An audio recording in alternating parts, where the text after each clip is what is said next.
Hello semuanya, jumpa lagi dengan channel anime Oni-chan. Pada video kali ini, Mimin akan nge-spoiler Kimetsu no Yaiba Season 2 Episode 1. Sebelumnya, Mimin mau kasih info dulu nih, bahwa Kimetsu no Yaiba Season 2 ini adalah kelanjutan dari Kimetsu no Yaiba The Movie. Jadi, kalau diurutkan nih ya, pertama ada Kimetsu no Yaiba Season 1, kemudian dilanjutkan dengan Kimetsu no Yaiba The Movie, baru deh dilanjutkan dengan Kimetsu no Yaiba Season 2. Jadi bagi teman-teman yang belum nonton Kimetsu no Yaiba The Movie, Mimin saranin nonton dulu aja. Soalnya cuma sekitar 2 jaman, jadi nggak bakalan lama, biar teman-teman bisa paham alur ceritanya. Oke, tanpa banyak basa-basi lagi dan tanpa ada nasi basi, langsung aja Mimin akan ngebahas spoiler Kimetsu no Yaiba Season 2 Episode 1. Check it out. Adegan awal bermula dari pertemuan dua keluarga. Salah satu keluarga diketahui adalah orang tua angkat dari Kibutsuji Muzan, sang raja iblis. Jadi ceritanya tuh si Muzan pada season ini menyamar menjadi seorang anak laki-laki dan menumpang hidup pada suatu keluarga. Jadi kalau teman-teman mengingat lagi nih ya, pada season 1 sebelumnya Muzan itu menyamar menjadi seorang laki-laki dewasa yang bisa dibilang lumayan gagah sih. Tapi pada season 2 ini dia malah menyamar menjadi seorang anak laki-laki polos yang seperti tak berdosa. Saking polosnya, dia nih lebih polos daripada Mimin. Tapi hal ini bisa saja dilakukan agar keberadaannya tidak diketahui oleh pemburu iblis. Ketika Muzan lagi sok-sok rajin membaca buku nih, Akaza, sang iblis bulan atas, datang menemui Muzan. Lantas mata Muzan yang awalnya hitam putih seperti manusia biasa berubah menjadi merah seperti orang sakit mata. Dan di sekitar wajahnya dipenuhi oleh aurat-aurat. Maksudnya urat-urat. Kemudian Akaza berkata kepada Muzan, "Lapor bos Muzan, maaf sebelumnya bos, saya tidak berhasil mendapatkan bunga lili laba-laba biru. Tapi tenang dulu bos, saya telah berhasil membunuh salah seorang pilar, yaitu Rengoku Kyojuro yang menguasai teknik pernapasan api." Mendengar hal itu, Muzan bukannya senang, malah ia kecewa dan berkata, "Goblok kamu itu iblis bulan atas. Harusnya kamu itu bisa membunuh semua pilar dengan sangat mudah. Ini bahkan kamu malah dilukai oleh Tanjiro yang bukan seorang pilar sekalipun.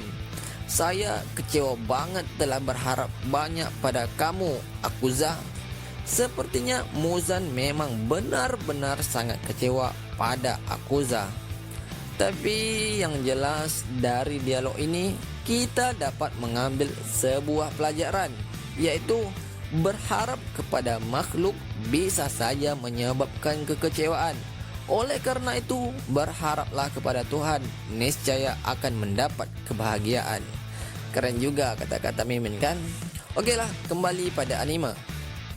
Kemudian Akaza pergi keluar dan melihat pedang Tanjiro yang menancap di pohon. Pedang itulah yang berhasil melukai Akaza saat bertarung pada season sebelumnya. Melihat pedang itu, Akaza merasa sangat kesal dan mematahkan pedang tersebut. Ia bertekad jika suatu hari nanti menemui Tanjiro lagi, ia akan memecahkan kepala Tanjiro. Kemudian adegan beralih di kediaman kupu-kupu. Di tempat inilah Tanjiro, Zenitsu, dan Inosuke dirawat setelah mendapatkan banyak luka saat melakukan pertarungan di jalur kereta api. Di tempat ini, Tanjiro terlihat sangat murung atas kematian Rengoku Kyojuro. Bahkan Inosuke saja sampai menangis terseduh-seduh. Lalu pada suatu ketika, Zenitsu berjalan ke kamar Tanjiro. Ketika ia telah sampai di kamar Tanjiro, ia melihat Tanjiro tidak ada di kamar. Bahkan Zenitsu terkejut dengan hal itu karena Tanjiro pergi dari kamarnya dengan kondisi perut yang masih bolong bekas pertarungan waktu lalu. Mungkin ini yang menjadi sejarah sundal bolong. Rupanya si Tanjiro memang pergi dari kediaman kupu-kupu. Ia pergi bersama adiknya Nezuko yang disimpan di dalam kotak. Pada saat itu, ia hendak menuju ke kediaman Rengoku dengan meminta bantuan kepada burung gagak untuk menunjukkan alamatnya.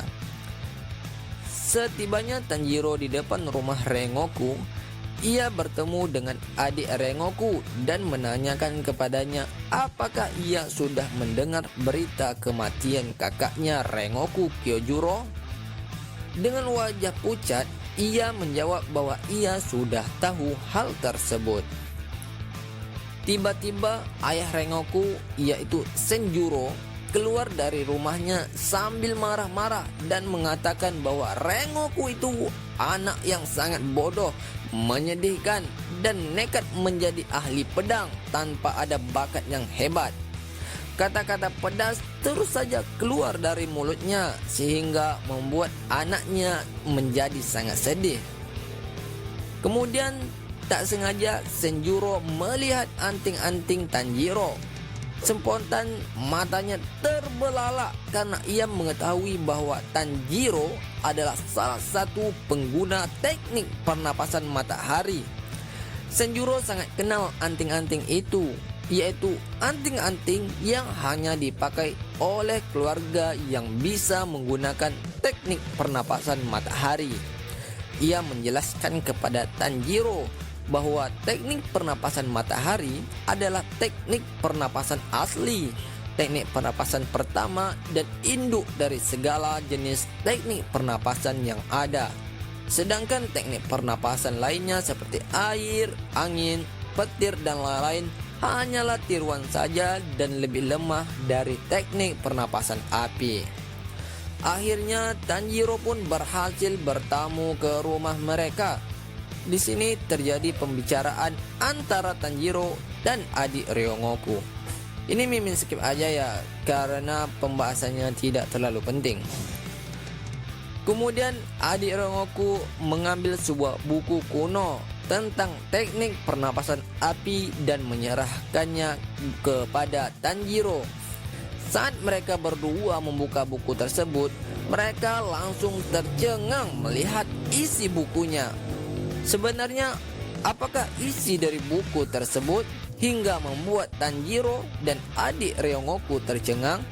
Apakah di dalam buku tersebut ada pembahasan lebih lanjut tentang teknik pernapasan matahari?